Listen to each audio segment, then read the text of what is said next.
I'm not walking and talking today, but I'm in the commentary. And I was going to stop for a minute, collect my thoughts, and then speak on something. But I decided I'm not going to collect my thoughts. I'm going to go with the flow and let the spirit move me.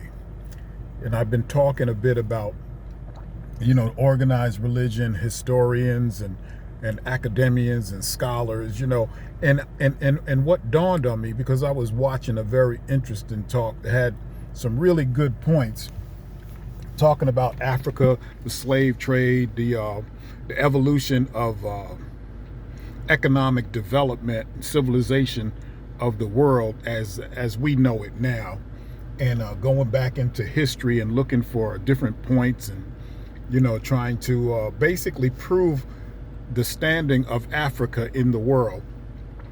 And I reached a conclusion as my visibility on social media continues to sink, that we're gathering all of this information, all of this research.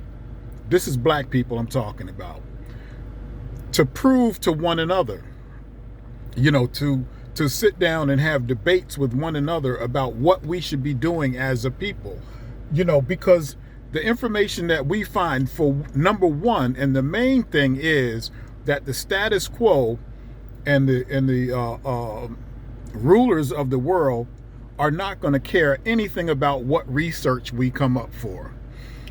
And so therefore, and we're still using their language to make a case for ourselves, which, as Dr. John Hendrik Clark said, is a contradiction of terms.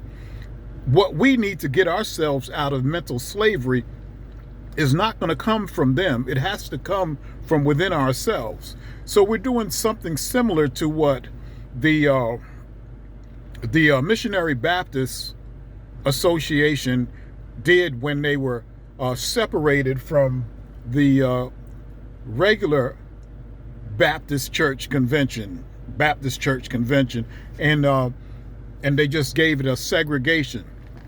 And so what they did, though, they had to be in charge of the Missionary Baptist Association, had to be subordinate to the Baptist Association, the State Baptist Association and the National Baptist Association, because they had to approve of the ministers and what was going to be taught in the churches, because they didn't want another Nat Turner coming up who was taking the idea of liberation in his own hands. And so in order to avoid that, what they did was select different Negroes to be the heads of the Missionary Baptist Association. I don't know how strongly that runs today, but the evidence is so that when the ministers in the Missionary Baptist Church had to go and be and get a catechism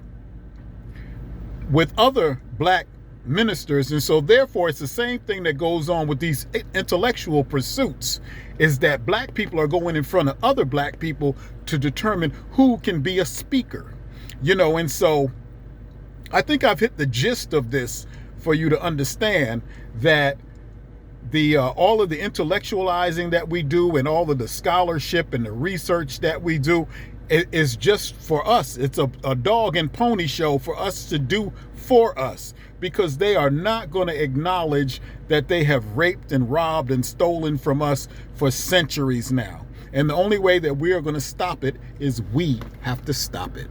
Peace.